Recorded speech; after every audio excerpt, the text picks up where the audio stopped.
ఇది today 9 Telugu news.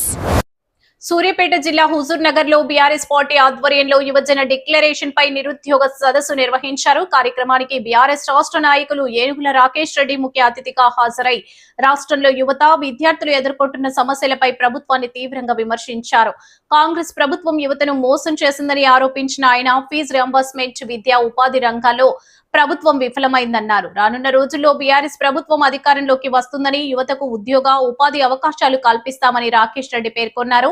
ఈ సదస్సులో బీఆర్ఎస్ నాయకులు పిల్లట్ల రఘుతో పాటు బీఆర్ఎస్ నాయకులు పలువురు నిరుద్యోగులు పాల్గొన్నారు.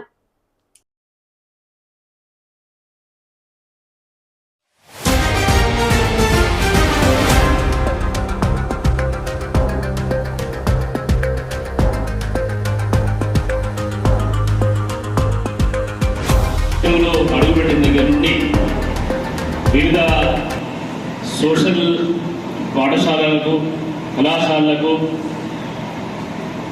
జడ్పీ పాఠశాలను విజిట్ చేసినప్పుడు కానీ లేకపోతే ఇక్కడికి విచ్చేసినప్పుడు కానీ అపూర్వమైనటువంటి కాంగ్రెస్ పార్టీ ఆ రోజు హైదరాబాద్ వేదికగా సరూర్ నగర్ స్టేడియంలో ప్రియాంక గాంధీ గారి చేత యూత్ డిక్లరేషన్ ని అనౌన్స్ చేయడం జరిగింది.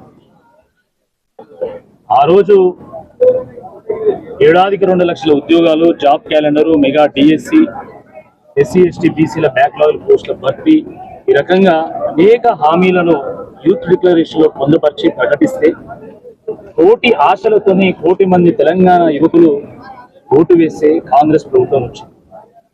కానీ దురదృష్టకరమైనటువంటి విషయం ఏంటంటే ఈ 2.5 ఏళ్లలో యూత్ డిక్లరేషన్ కాస్త యూజ్లెస్ డిక్లరేషన్ గా మారిపోయింది, ఉత్తుత్తి డిక్లరేషన్ గా మారిపోయింది. Job calendar కాకెత్తుకవేయింది.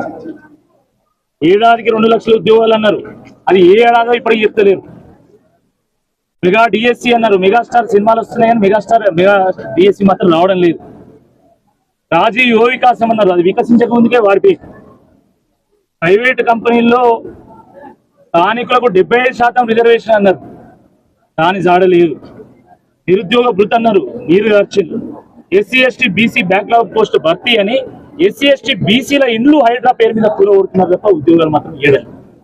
ఈ రకంగా ఈ రాష్ట్రంలో యువకులకు ఒక నిరుత్సాహకరమైనటువంటి ఒక వాతావరణం నెలకొన్నటువంటి ఈ సందర్భంలో వాళ్లకు భరోసాను ఇవ్వడానికి హుజూర్ నగర్ నియోజకవర్గంలో ఈరోజు లక్ష్మీ గార్డెన్ లో పెద్ద ఎత్తున యూత్ డిక్లరేషన్ పైన ఒక సదస్సు నిర్వహించుకోవడం జరిగింది. మీరు చూశారు, రేవంత్ రెడ్డి గారు వచ్చిన తర్వాత అటు ప్రైవేటు ఉపాధి కల్పన, ఉద్యోగాలు పరిస్థితి ఏందో చూస్తున్నాం, ఇటు ప్రభుత్వ ఉద్యోగాల సంగతి ఏందో కూడా చూస్తా ఉన్నాం. మీరు వచ్చిన తర్వాత ఈరోజు పవర్ కట్లు ఉన్నాయి, విపరీతమైనటువంటి కరప్షన్ ఉంది, విపరీతమైనటువంటి వసూళ్లు, తర్వాత వాళ్ళని బెదిరించడం, వీళ్ళని బ్లాక్మెయిల్ చేయడం, ఎల్ఎన్టీ సీఈఓను నేను జైలు పంపుతా అనడం, కమిషన్లు ఏ రకమైనటువంటి వాతావరణం వల్ల ఈరోజు ప్రైవేటు పెట్టుబడులు వేరే రాష్ట్రాలకు పోతున్నాయి, అమరావతి తరలిపోతున్నాయి. దానివల్ల రియల్ ఎస్టేట్ మొత్తం కుదేలైపోయింది, కన్స్ట్రక్షన్ రంగం ఖతమైపోయింది. ఏ వ్యాపారం చూసినా ఈరోజు నష్టాల బాట పడుతున్నది. ప్రజలు ఉపాధిని కోల్పోతున్నారు, ప్రజల చేతుల్లో ఆదాయం తగ్గుతా ఉంది. ఇటు ప్రైవేట్ రంగం పరిస్థితి ఇట్లుంటే ప్రభుత్వ రంగంలో రేవంత్ రెడ్డి గారు వచ్చిన తర్వాత వేసింది కేవలం 10,000 ఉద్యోగాలు మాత్రమే. కానీ కేసీఆర్ గారు నోటిఫికేషన్లు ఇస్తే, ఆయన పరీక్షలు నిర్వహిస్తే, వారి ఫలితాలు వెల్లడిస్తే ఆ రోజు కోడ్ వల్ల ఒక 40,000 ఉద్యోగాలు ఇవ్వలేకపోతే ఆ ఉద్యోగాలకు నియామక పత్రాలు ఇచ్చి అవి కూడా నేనే ఇచ్చిన అని చెప్పి ఈరోజు రేవంత్ రెడ్డి గారు మాట్లాడడం చాలా విడ్డూరంగా ఉంది, చాలా దురదృష్టకరం. ఇది ఇంకా మాట్లాడితే ఉద్యోగాల సంగతి ఏంటంటే నిరుద్యోగులు అట మీద కూలీలు అంటాడు. అరే, కూలీ కష్టపడితేనే మేస్త్రికి 10 వస్తుంది, కూలీ కష్టపడితేనే మేస్త్రికి పైసలు వస్తాయి, కూలీకి కట్టుడు తెలుసు, కూల్చుడు కూడా తెలుసు. తప్పకుండా రాబోయేటువంటి రోజుల్లో ఈ కూలీలే నీ జూబ్లీహిల్స్ ప్యాలెస్ ను పీకి పందిరేస్తారని చెప్పి ఈసారి హెచ్చరించడానికే మేము ఈ నిరుద్యోగ సదస్సు, యూత్ డిక్లరేషన్ పైన సదస్సు పెట్టడం. తప్పకుండా ఇప్పటికైనా వాళ్ళకి బుద్ధి రావాలి. ఏడాదికి 2 లక్షల ఉద్యోగాలు రావాలంటే రాబోయేటువంటి 2 ఎమ్మెల్సీ ఎన్నికల్లో కాంగ్రెస్ పార్టీని పొందబెట్టాల్సిన ఈ సందర్భంగా యువకులకు, నిరుద్యోగులందరూ కూడా ఈ సందర్భంగా పిలుపునిస్తారు. తప్పకుండా అద్భుతమైనటువంటి ఒక దృక్పథాన్ని మా నాయకులందరూ కూడా ప్రదర్శించారు. ఇక్కడ గతంలో గెలిచినటువంటి నాయకుడు వేరే పార్టీకి పోతే కూడా మా మండల అధ్యక్షులు కావచ్చు, మా సర్పంచ్ కావచ్చు, మా ఎంపీటీసీ కావచ్చు, మా ప్రజాప్రతినిధులు కావచ్చు, ఈ పార్టీని పట్టుకొని ఉన్నారు. వాళ్ళే ఒక పట్టుగొమ్మలు ఉన్నారు, వాళ్ళే నడిపించిండ్రు. రాబోయేటువంటి రోజుల్లో తప్పకుండా కేటీఆర్ గారు సరైనటువంటి సమయంలో సరైన నిర్ణయం తీసుకుంటారు.